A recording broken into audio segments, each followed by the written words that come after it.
Hey guys, I'm Morthadon and we are back for Sabikui Bisco episode 4. So, last time we had a kind of reveal of what the Rust Eater is. It's a mushroom that can, by its name, can absorb any kind of rust. They talked about what the Mushroom Keepers actually do rather than what the propaganda says they do. So they are not terrorists, they are shooting their mushrooms in concentrated areas of rust because it absorbs rust.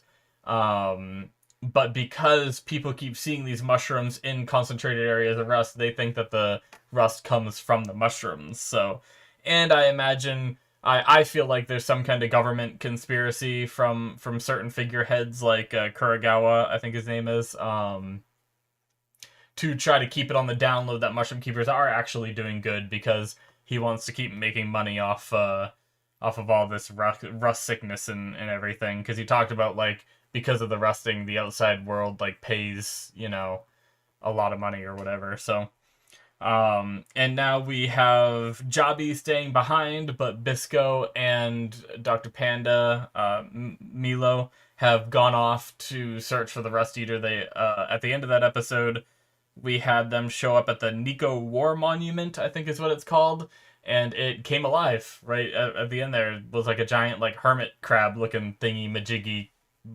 mabob, I don't know. But so yeah, let's get started, shall we? Alrighty, guys, we're gonna start here in 5, 4, 3, 2, 1, now. Right into the opening. All right, let's go. Oh yeah, the Rust Eater is rumored to be grown from the prayers of a dying hero as well. I wrote that down.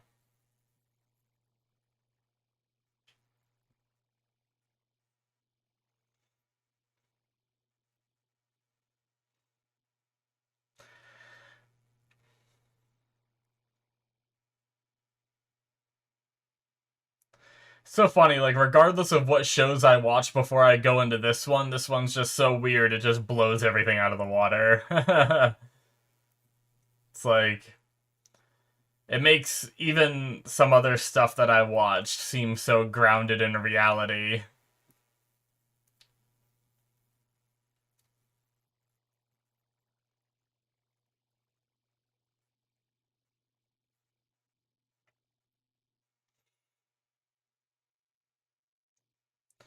I wonder what goes through your head to start like thinking about how to write a show like this. They're like, well, I like bows and arrows. And I think mushrooms are pretty cool.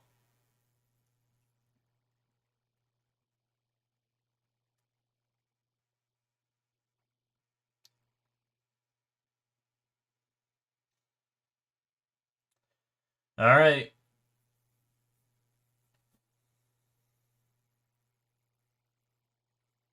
This episode's called Ride the Crab. Alright.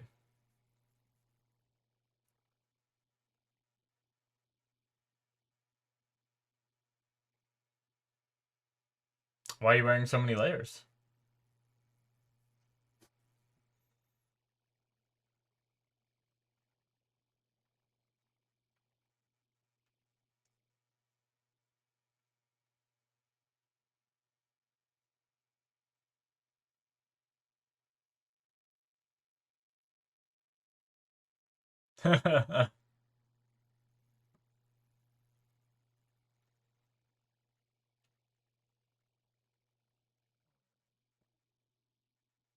Never been mistaken in his life.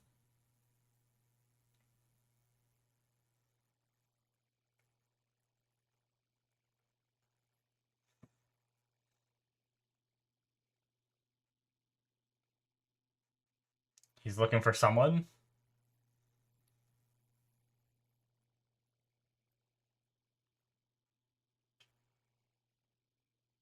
Greenery. I guess there's not much of that. Maybe, where they're from. Glows at night.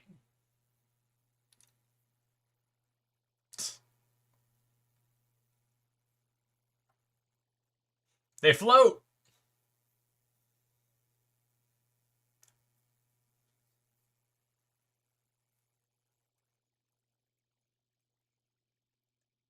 I didn't realize they were floating from the angles we saw before. Well, that's neat. I want to see them at night.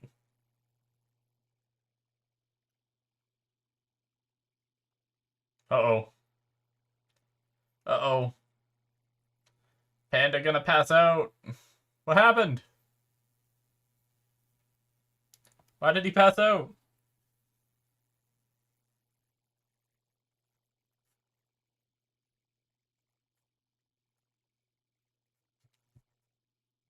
Just lack of food, or...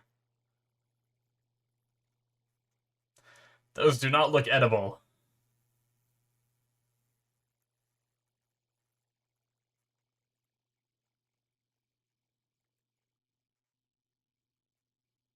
Ugh. That's a big thing to swallow.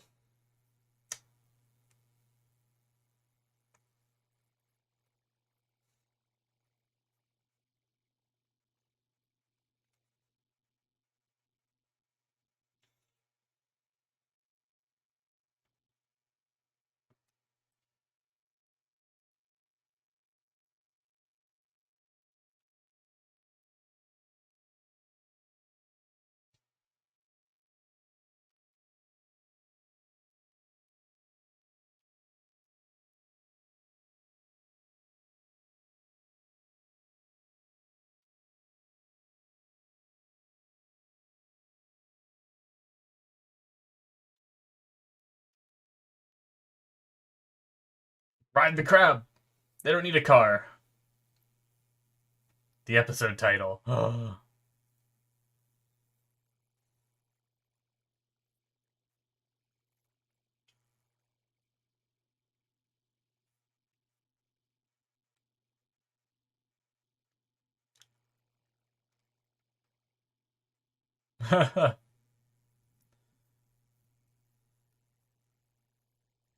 Iron mice.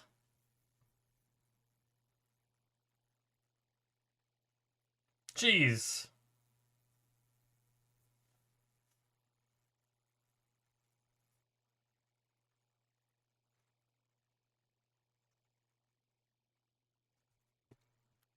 Actagawa.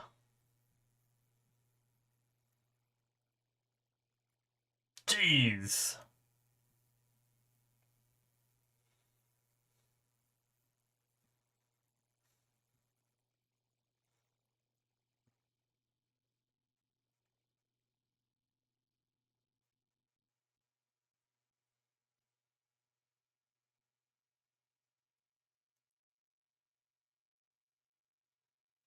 He's a steel crab.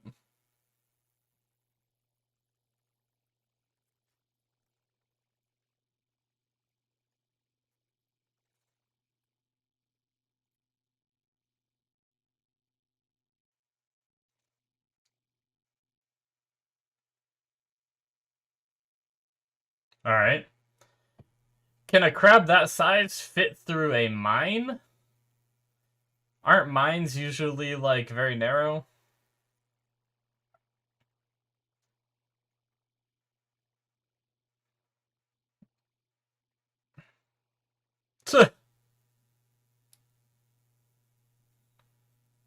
Guess he did not like that greeting.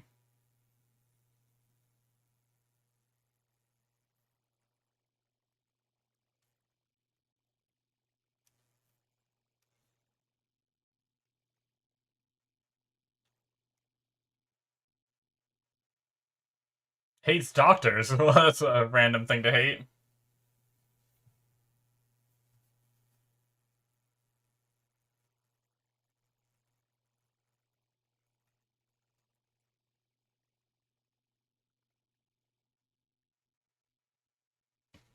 Hmm.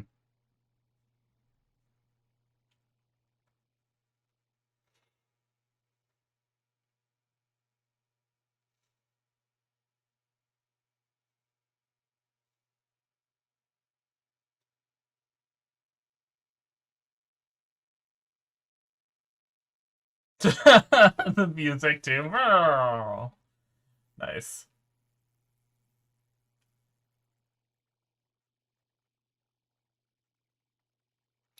Well, they're not going to move that much faster if he has to walk.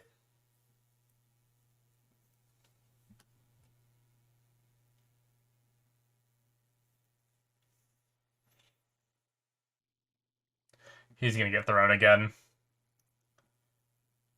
He's going to get thrown one more time and then it'll work, maybe? Maybe you shouldn't try to... Yep.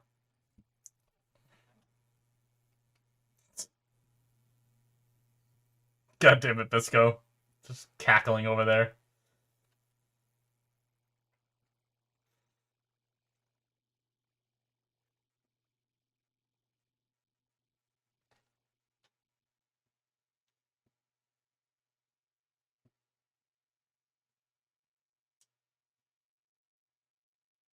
Oh my god.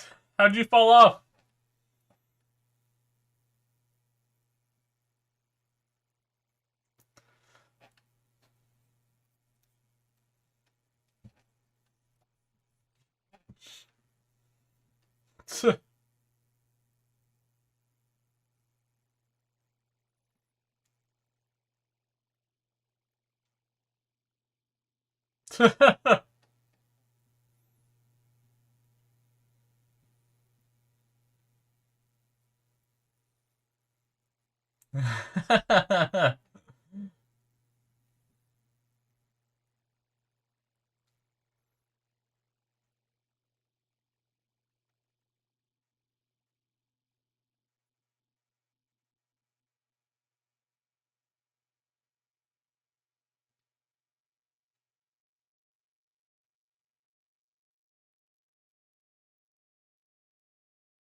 What you making there, buddy?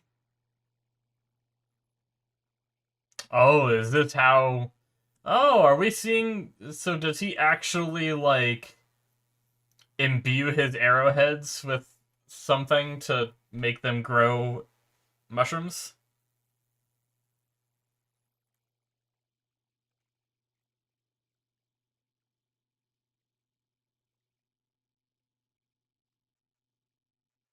Oh, it's this girl again.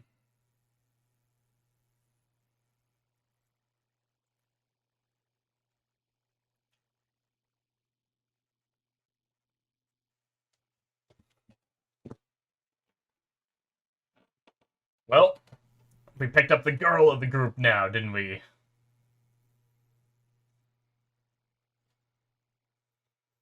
Okay. Ugh. She's trying to steal it?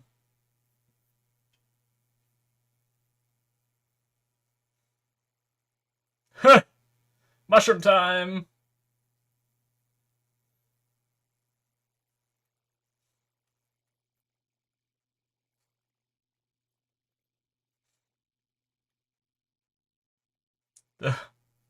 Jeez. Well, all the arrows he just made, he's used. Time to sit here and make more arrows.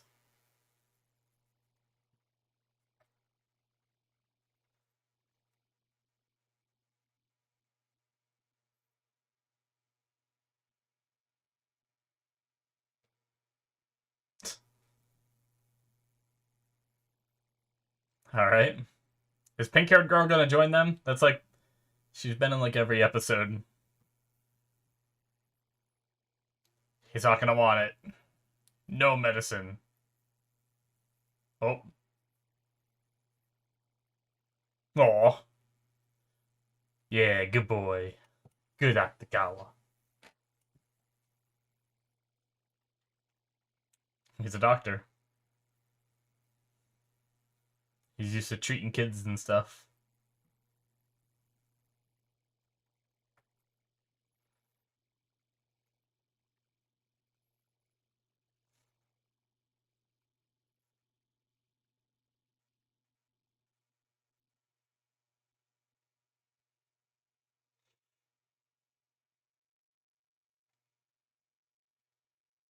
Oh.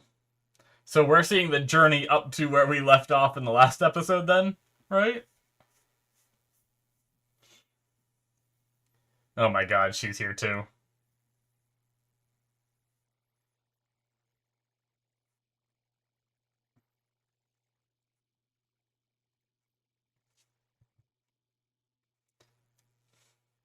Oh god. What is wrong with her face? Is she choking? Ugh. Something in her stomach. Gross. Ugh. What the fuck? Gross. A balloon worm?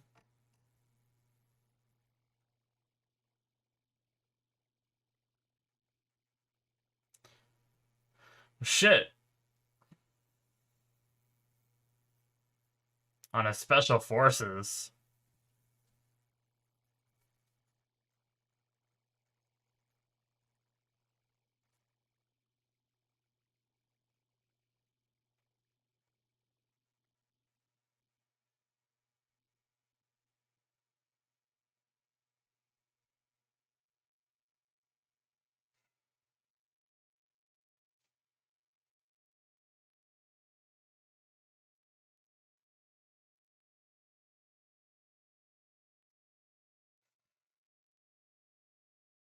Oh my god.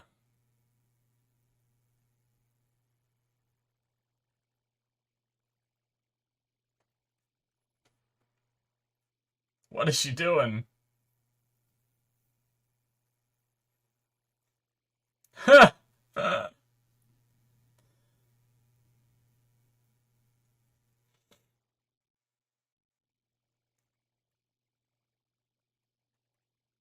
my god.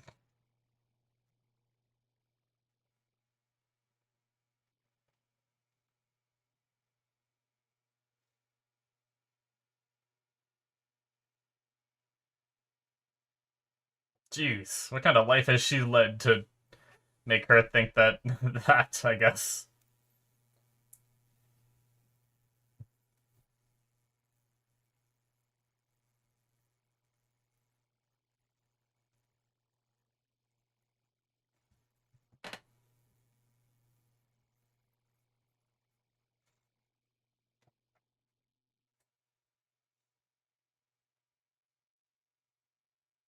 Jellyfish shop. Okay.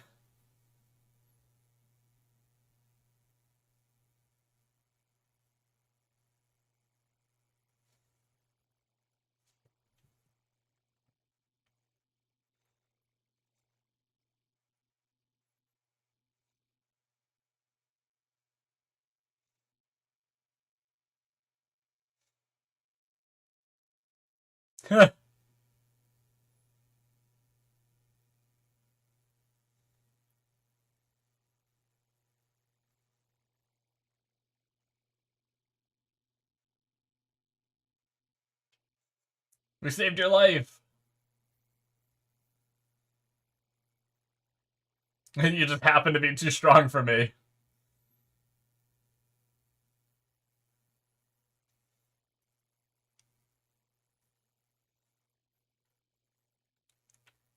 Jeez.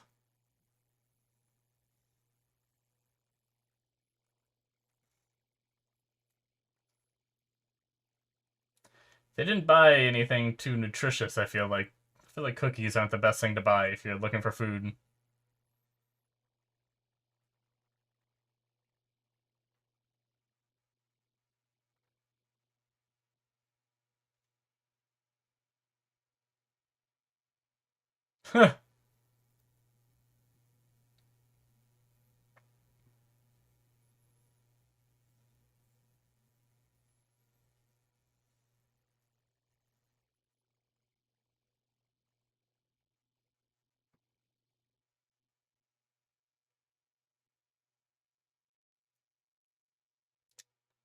Uh-oh. That's gonna mean something, I imagine. We saw this thing come alive in the last episode, right? At the very end. Oh my god! What is going on?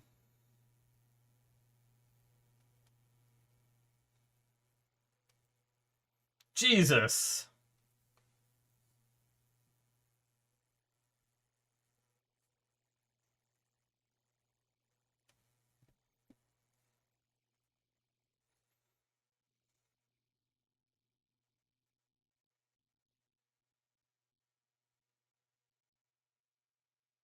shit.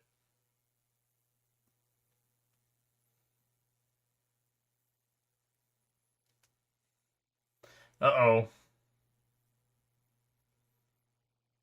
Wait, who shot at them? I guess maybe one of the other cannons was able to aim up at its back or something?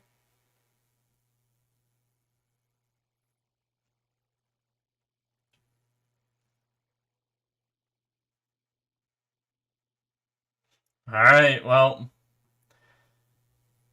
It's up to you.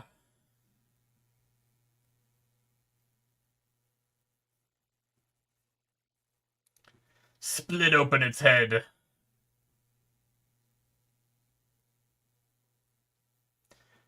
Yes, Milo. Milo.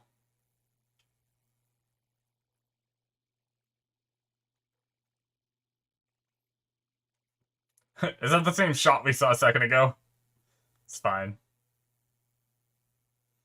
Oh my god, it can jump high. Jesus.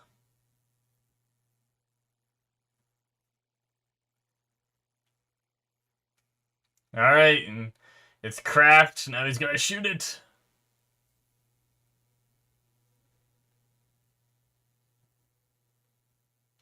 Yes. Ugh.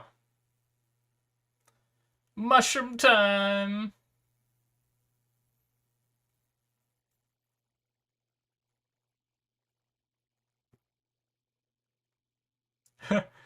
Where the eyes are, it almost looks like there's like a frowny face there. It looked upset.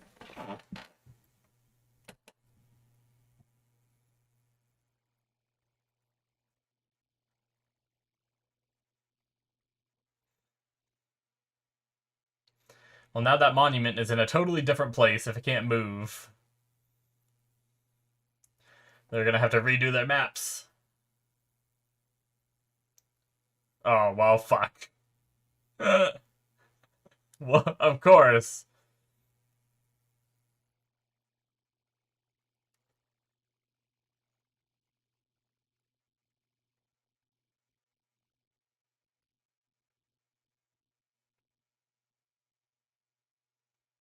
Well.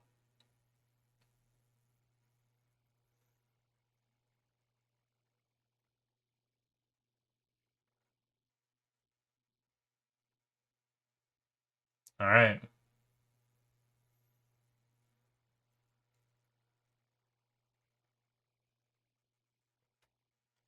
Oh my god. Well. Rip all their money.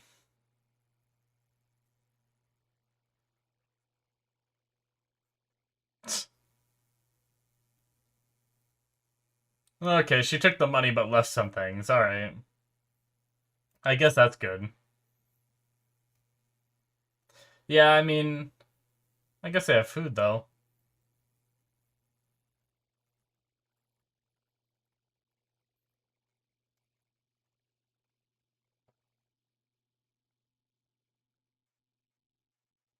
Alright, so he knows how to ride Actagawa now. Oh, looks like salt flats or something? That's cool.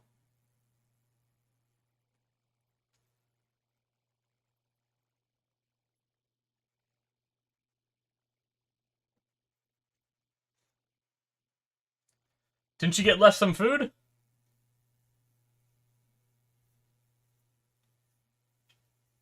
Well, this doesn't seem like a trap at all.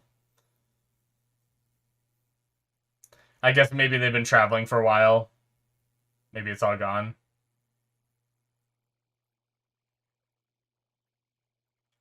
No, no. Can't steal food from this child. Oh, shit.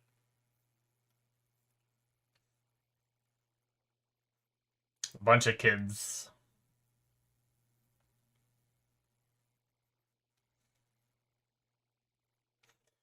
No previews. Alright, guys, that is it for episode 4. Okay.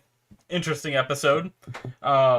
We got to, I guess, mainly get Actagawa into the group, which I kind of forgot that Actagawa we've only really seen in the stuff that led up to where the characters are at. We never saw him in the present time, um, so I didn't even really think about that. So it was cool getting him brought into the situation, and part of the episode was Panda trying to learn how to ride it and befriend Actagawa and everything. I guess it's kind of what I expected with them going on their travels. We just see them traveling with some goofy antics along the way. It makes sense.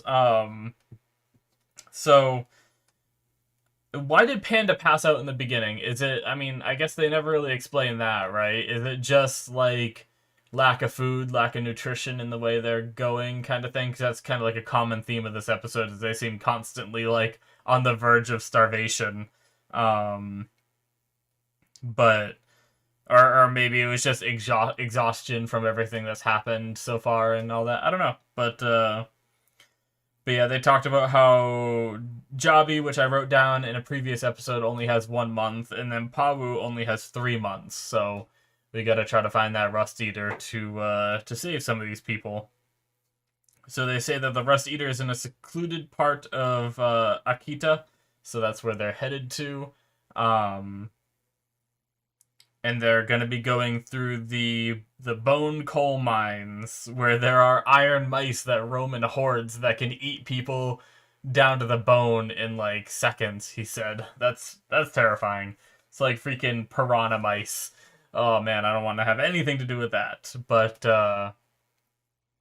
we had we had a few interesting world building things, or maybe not world building, but just like deeper information that they didn't go into, but they kind of implied. Although they heavily implied the one of the ones with the girl, which I wasn't sure that they were going to that much. But yeah.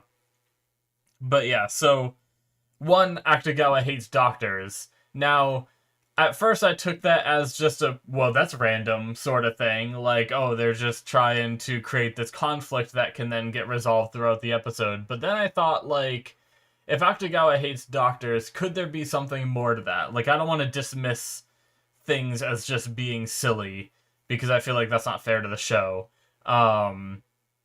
I think it's possible that there is a deeper reason why Actagawa doesn't like doctors. Like, we have all these like crazy creatures in this world, and one of them they called animal weapons. So maybe, see, my assumption was whatever bomb that went off that blew up Japan was kind of like maybe nuclear in a sense, or like some kind of radiation caused all these animals to, for a crab to get this big, and stuff like that. All these different like crazy creatures that exist, and then maybe people weaponize them, and that's what Milo called animal weapons. Because he seemed familiar with the term. He's like, oh, the monument was an animal weapon the whole time, So it didn't seem like he just made up that term. And we've obviously seen the hippos, I think they were. I wrote them down in one of these episodes. Yeah, hippos. We've seen the hippos and then the snail plane thing and everything. So maybe it's people weaponizing these like crazy creatures.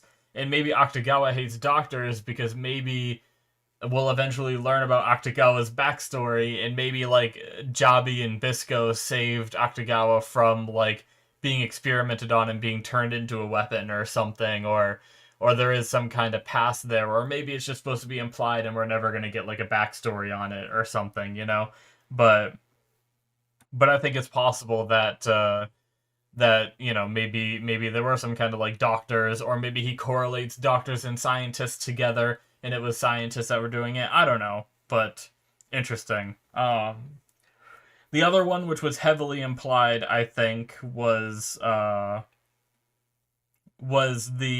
balloon worms being used on the girl, which I still don't think we've gotten her name, unless I missed it. I was writing down at one point, but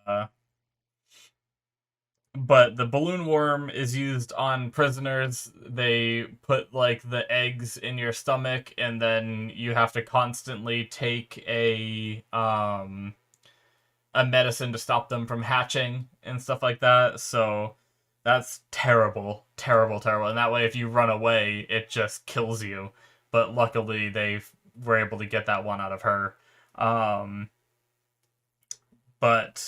it's also, like she said, the governor uses it on his special forces as well. So they can't run away either. So, I mean, obviously they've heavily implied that he's a bad guy, and clearly he is. But that's not really what I was kind of going over that. But she also like seems accustomed to like men in this world seemingly like always wanting her body or whatever she was saying. I don't know if that's just, I've seen that in shows before where the character just says that because they're weird, even though they've never done like sexual favors like that or anything.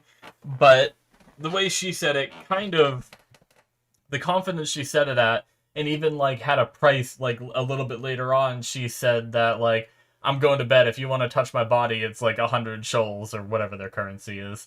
And it's half for you, Panda, or whatever. She said it so casually and already had a price laid out that I kind of feel bad for her because she might have had to do some prostitution to survive in this world, you know? So I imagine that has been something that she had to go through, and she was, like, shocked for these, like, she ran into, like, these two guys who have no interest in her body, you know? So, she seemed, like, genuinely shocked. I'm surprised that she didn't stay with them. I wouldn't be surprised if she showed up again, but yeah, I wonder if she'll eventually travel with the group. I wonder if I did miss her name. Wow, I cut back to like the perfect spot. Ugh. Right when he ripped the worm out of her mouth again. So you mean the Imahama governor's been using them on his special forces? This is where I like went to go write that down, and I looked down. No wonder why they're always taking that strange medicine. Okay. That damn cheating governor.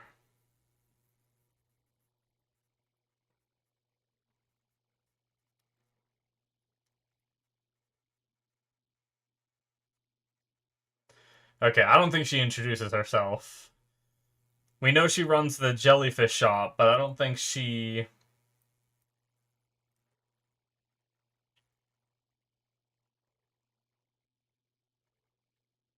And then she does the whole, like, little fucking seduction bullshit. Okay. Yeah, so I guess we just don't know her name. If I did miss it somewhere else in the episode, I don't know. I apologize. But I'm sure we'll learn it eventually. She showed up in, I think, every single episode now. I think she's been in all 4 episodes. So I have a feeling that in the next episode, maybe we'll run into her again, and maybe she'll just start traveling with them or something. But yeah. So that's, I do feel bad for her if she's had to, like, you know, sell her body to get by or whatever. But yeah, and I guess the only other thing really is we saw Bisco dropping his arrowheads in this liquid that he was like concocting. So I guess that confirms that it's more of a science what he does with his like rapidly growing mushrooms coming out of his arrows than it is like a magical ability, you know? Because I was trying to figure out like, and I wrote it down another one where where did I write it? Was it episode 2? Mushroom control is a learned skill is what I wrote down, because Jabi talked about like teaching it to Bisco. I guess that could have still meant that you had like an affinity for it, you know? But yeah, so seemingly everything's pointing to the idea that it is just, you know, this science. You combine these chemicals, you dip your arrowheads in them, you fire the arrows, and the mushrooms grow on impact somehow. I don't know what triggers their growth. Like, why don't they grow while they're in the quiver? You know, why do they only grow once they impact? But I'm sure it's worked out somehow in this world, you know? Obviously, because it works. So, but I guess that leaves me to wonder, like, can anyone do this then? Like, if, uh, if Milo learns how to shoot a bow, could he fire these arrows? But then also, like, we've seen Bisco have this crazy strength. Is that just something that Bisco was born with? Is that considered like a... Is it like an enhanced power, or is it like an anime over-exaggeration of a strong person, you know? Because that happens sometimes. Like, is Bisco just a normal human like everyone else? If, if people trained, could they get as strong as Bisco, you know? Or is it like a unique ability to only Bisco is kind of what I'm wondering, you know? Because he picked up a hippo and like threw it in one of the other episodes. And they were talking about how he can shoot a bow like harder than anyone else can. So he like pulls it back and fires it. I don't know. I also don't know how, because you can only pull the string back so far, and it's the string that controls the strength of the arrow. So how is it stronger for him to shoot an arrow than someone else? But anyway, it's anime stuff, so maybe we'll get an explanation someday, or maybe we're just supposed to accept it because it's anime in a weird ass world, you know? So I don't know. But at least so far, everything that's led up so far seems like it's just a he dips his arrowheads in this chemical, and that's how he does the mushroom arrow thing. So interesting. All right. Well, I think that's gonna be it from me, guys. It was a cool episode. We got to ride Actagawa, and Milo got used to riding with him and everything, and did a lot of practice, and we fought the giant war monument thingamajiggy that can apparently fire cannons like on its own whim, which is crazy. Because I thought maybe like the hippos that we saw before were being like controlled by like the riders, but I also can't remember if all of them had riders. So does that mean these creatures have a will of their own to be able to fire this equipment? But regardless, crazy stuff in this show. It's pretty nuts.